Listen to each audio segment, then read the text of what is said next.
18واں پارہ سورۃ المؤمنون، آیت نمبر 71۔ اعوذ باللہ من الشیطان الرجیم، بسم اللہ الرحمن الرحیم۔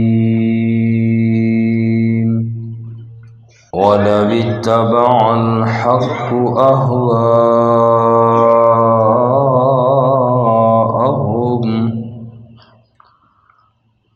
اور اگر حق ان کی خواہشات کی پیروی کرے،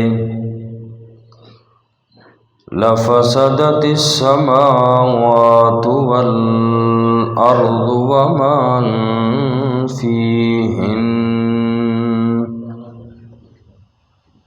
البتہ بگڑ جائے آسمان، زمین اور جو کچھ ان کے اندر ہے۔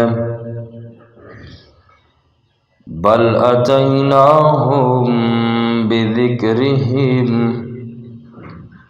بلکہ ہم نے دیا ان کو ان کا ذکر، فہم عن ذکرہم معرضون،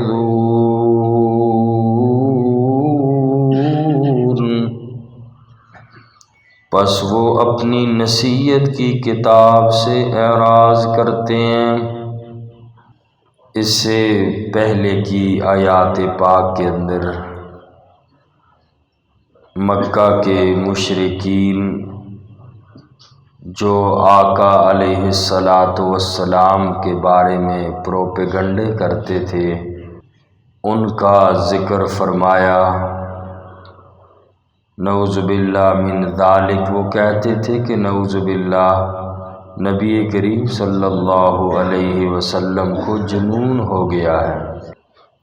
اور آج کی آیت پاک میں فرمایا کہ میرا نبی آپ کے پاس حق ہے، اور حق بات کو اکثر لوگ ناپسند کرتے ہیں۔ وَأَكْثَرُهُمْ لِلْحَقِّ كَارِهُونَ، حق بات ہر انسان ہضم نہیں کر سکتا، اور اکثر لوگ حق بات کو ناپسند کرتے ہیں۔ تو فرمایا کہ اگر حق ان کافروں کی یا ان بڑے لوگوں کی خواہشات کی پیروی کرنے لگ جائے، جو یہ لوگ کہیں حق بھی انہی کے پیچھے چلتا رہے، زمین و آسمان کا نظام بگڑ جائے۔ اس لیے حق کی برکت ہی سے نظام دنیا قائم ہے۔ اگر حق نہ ہوا تو رب زمین و آسمان کو بھی ختم کر دے گا۔ تو فرمایا حق یہ کبھی نہیں ہو سکتا کہ باطل کی پیروی کرے، ان بڑے سرداروں کی یا ان لوگوں کی، بڑے لوگوں کی باتوں کے پیچھے حق کا مسئلہ گول مول ہو جائے۔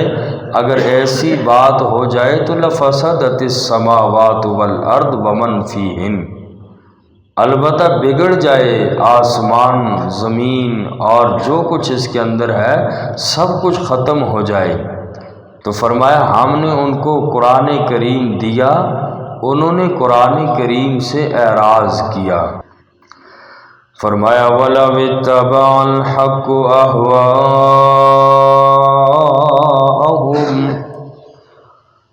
اور اگر حق ان کی خواہشات کی پیروی کرے، لَفَسَدَتِ السَّمَاوَاتُ وَالْأَرْضُ، البتہ بگڑ جائیں آسمان، زمین، وَمَن فِيهِنَّ، اور جو کچھ ان کے اندر ہے۔ حق کی برکت سے نظام دنیا قائم ہے۔ اگر حق نہ ہوا، رب ساری چیزوں کو ختم کر دے گا۔ بل اتیناہم بذکرہم، بلکہ ہم نے ان کو قرآن دیا، ذکر سے مراد قرآن ہے۔ فہم عن ذکرہم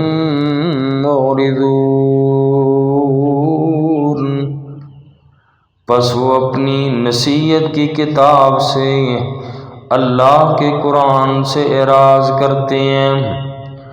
ام تسألهم حرجا، یا آپ ان سے وظیفہ مانگتے ہیں، فخراج ربک خیر، پس آپ کے رب کا ثواب بہتر ہے۔ اے میرا پاک پیغمبر، آپ اللہ کی دعوت اور اللہ کا پیغام پہنچانے پر ان لوگوں سے کوئی وظیفہ طلب نہیں کرتے، کوئی چندہ نہیں مانگتے۔ اگر آپ ان لوگوں سے حق بات کے اوپر وظیفہ بھی مقرر کر لیں، یہ آپ کے بھی قریب نہ آئیں، آپ سے بھی دور آ جائیں۔ اس لیے میرا پاک پیغمبر، آپ ان لوگوں کے مال کے اوپر نظر نہ رکھیں۔ فخراج ربک خیر، آپ کے رب کے پاس جو ثواب ہے وہ بہت ہی زیادہ بہتر ہے۔ وَهُوَ خَيْرُ الرَّازِقِينَ، اور وہ اللہ کریم تمام رزق دینے والوں سے بہتر رزق دینے والا ہے۔ وَإِنَّكَ لَتَدْعُوهُمْ، اور بے شک آپ ان کو بلاتے ہیں، إِلَى صِرَاطٍ مستقیم،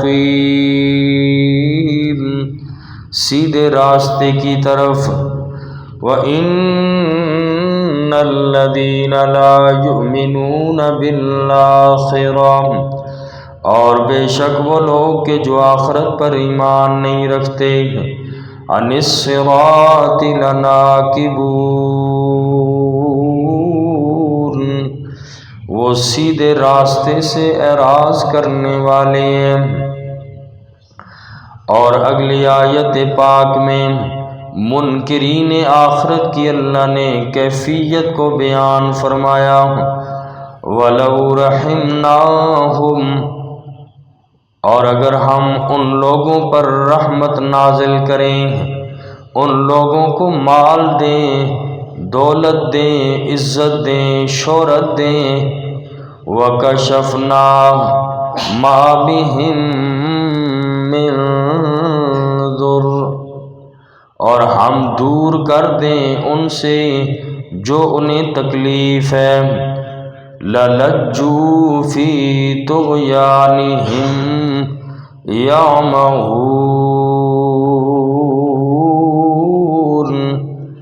البتہ وہ اصرار کریں گے اپنی سرکشی میں سرگرداں ہو کر۔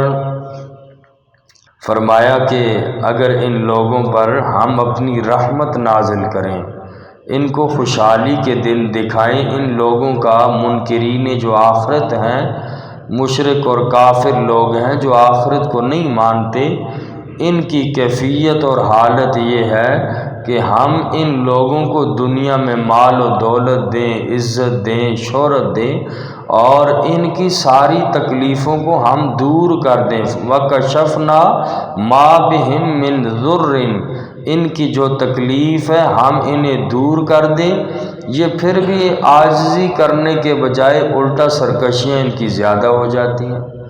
کہتے ہیں جی یہ ہمارا کمال ہے، ہم نے سب کچھ کیا ہے۔ فی طغیانہم یعمہون، یہ لوگ اپنی سرکشی میں حد سے گزرنے لگ جاتے ہیں۔ اگر غور کیا جائے تو آج ہمارے معاشرے کے اندر بھی یہی حال ہے۔ دنیاوی لحاظ سے بڑی ترقی ہے، مکان ہیں، ہر چیز ہیں، تنخواہیں ہیں، ساری چیزیں ہیں، لیکن پھر بھی رب کی طرف رجوع کرنے میں ہم لوگ پیچھے ہیں۔ ہم سے پہلے لوگوں کو کھانے کے لیے بھی شاید اتنا نہ ملتا ہو، اللہ تعالیٰ نے ہم پر بڑا کرم اور احسان کیا، اللہ کی بڑی رحمتیں ہیں۔ کپڑے ذرا پہلے لوگوں کو دیکھے جائے، اللہ پاک نے ہمیں کس حساب سے رکھا، تو ہم اپنے آباء و اجداد کو دیکھیں، غربت کا زمانہ تھا، لیکن پھر بھی صابر اور شاکر لوگ تھے۔ آج سب کچھ ہونے کے باوجود حرص اور لالچ بڑھ رہی ہے کہ اتنا اور ہونا چاہیے، یہ کچھ بھی نہیں ہے۔ اللہ کی طرف رجوع ہمارے اندر ختم ہو چکا ہے۔ پہلے لوگ سادہ ضرور تھے لیکن ہمدرد اور خیر خواہ تھے دوسروں کے۔ آج صرف مفاد کے رشتے ہیں، لوگوں سے بھی مفاد کے رشتے ہیں، اللہ سے بھی مفاد کے رشتے ہیں۔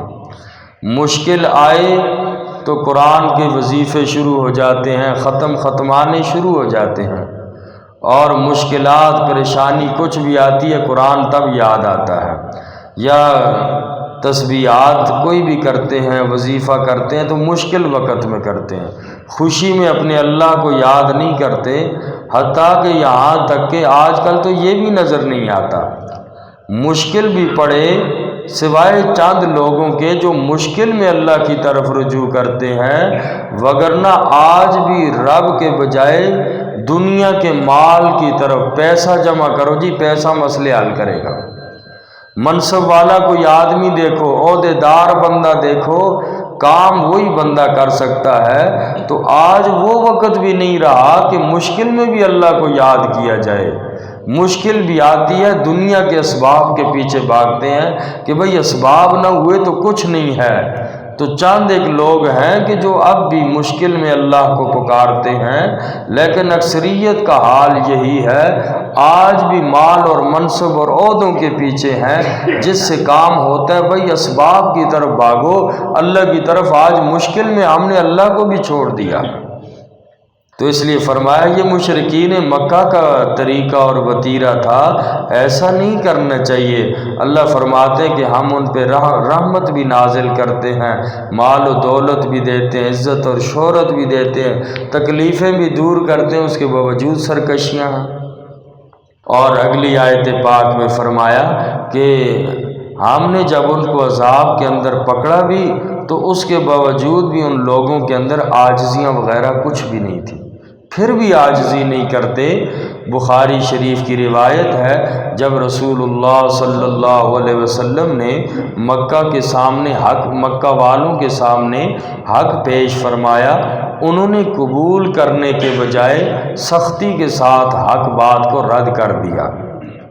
آقا علیہ الصلوۃ والسلام نے ایک موقع پر بددعا فرمائی کہ اے ربا ان پر ایسے ہی قحط نازل فرما جیسے کہ یوسف علیہ الصلوۃ والسلام کے زمانے میں قحط آیا تھا۔ چنانچہ ایسا ہی ہوا کہ مشرکین مکہ پر اللہ پاک نے قحط نازل کر دیا، بارشیں رک گئیں، فصلیں ختم ہو گئیں، مکے والے مجبور ہو گئے۔ حدیث پاک میں فرمایا خطا اکل العظام والجلود والمیتۃ، کہ وہ لوگ مجبور ہو گئے ہڈیاں کھانے پر، ہڈیاں پیس کے جہاں کہیں سے ملتی، والجلود چمڑے کہیں سے ملتے، والمیتۃ مردار جہاں بھی ملتے تو ان کو کھا کر گزارا کرتے تھے۔ اور ان دنوں ابو سفیان مسلمان نہیں ہوئے تھے، یہ لوگوں کا وفد لے کر مدینہ پاک میں پہنچے اور کہا کہ نبی کریم صلی اللہ علیہ وسلم سے کہنے لگے کہ آپ کی قوم جو ہے یہ بھوک سے مر رہی ہے، آپ اللہ سے دعا کریں کہ اللہ تبارک و تعالیٰ اس قحط کو ختم فرما دیں۔ تو آقا علیہ الصلوۃ والسلام نے فرمایا کہ اللہ کی توحید کو مان لو، اللہ کے سوا کوئی شریک نہیں، اس بات کو مان لو تو وہ دیکھو کیسی تمہاری اوپر رحمتیں نازل کرتا ہے۔ تو ابو سفیان اور ان کے ساتھ والے جتنے بھی لوگ تھے کہنے لگے اس بات کو چھوڑو، بس ہمارے لیے دعا کرو۔ تو اسی کا ذکر قرآن کریم میں فرمایا کہ ہم نے مکے والوں کو عذاب میں گرفتار کیا، پکڑا، تو انہوں نے عاجزی نہیں کی، اللہ کی طرف رجوع نہیں کیا اور اللہ کی طرف بات ہی نہیں کچھ کی، اور نہ ہی اللہ کے سامنے کوئی عاجزی کی ان لوگوں نے۔ ہونا تو یہ چاہیے اللہ کی دعوت اور توحید کو مان لیتے، لیکن اس کے باوجود انہوں نے کہا جی اس بات کو چھوڑو اور آپ اللہ سے دعا کرو، اللہ کی طرف عاجزی اور رجوع کرنے والے نہیں تھے۔ فرمایا وَلَقَدْ أَخَذْنَاهُمْ بِالْعَذَابِ، اور البتہ تحقیق ہم نے ان کو پکڑا عذاب میں، فَمَا اسْتَكَانُوا لِرَبِّهِمْ، نہ جھکے وہ اپنے رب کے سامنے، وَمَا يَتَضَرَّعُونَ، اور نہ انہوں نے عاجزی کی، حَتَّى إِذَا فَتَحْنَا عَلَيْهِمْ، یہاں تک کہ جب ہم نے ان پر کھولا، باباً دروازہ ذا عذاب شدید سخت عذاب والا اذا ہم فیہ مبلسون اچانک وہ نا امید ہو گئے۔ یہ بدر کے واقعے کا تذکرہ ہے کہ مکہ سے جب مشرکین مکہ ابو جہل بھی نکلے تھے بدر کے لیے آقا علیہ الصلوۃ والسلام سے لڑائی کرنے کے لیے، تو یہ مکہ کے مشرک بڑی شان سے نکلے اور غلاف کعبہ پکڑ کے دعائیں کرنے لگے کہ اللہ جو آج حق پر ہے اس کی مدد کرنا۔ مشرکین مکہ اپنے آپ کو حق پہ سمجھتے تھے اور غلاف کعبہ پکڑ کے دعائیں کر رہے تھے کہ یا اللہ آج جو بندہ حق پہ ہے اسی کی مدد کرنا۔ اور جب بدر کے میدان کے اندر مشرکین مکہ کے مسلمانوں کے ساتھ لڑائی ہوئی، مسلمانوں کے پاس 8 تلواریں تھیں، 1000 تلواروں پہ غالب آئیں صرف 8 تلواریں، اور کفر کی کمر کو اللہ نے توڑ دیا۔ تو اب جب انہوں نے یہ دیکھا مشرکین نے، تو ان کی یہ امید بھی ختم ہو گئی کہ اللہ اب ہماری مدد کبھی بھی نہیں کرے گا۔ تو اس آیت پاک میں یہی فرمایا کہ حتیٰ اذا فتحنا علیہم بابا ذا عذاب شدید، جب ہم نے ان پر سخت عذاب والا دروازہ بدر کے میدان میں کھولا تو اذا ہم فیہ مبلسون اچانک وہ لوگ نا امید ہو گئے، نہ شکری کرتے ہوئے اللہ تبارک و تعالیٰ کی ساری نعمتوں کی، اس کے باوجود بھی ایمان نہ لائے۔ اللہ ہم سب کو عمل کی۔ الحمدللہ رب العالمین، ربنا تقبل منا انک انت السمیع العلیم وتب علینا انک انت التواب الرحیم۔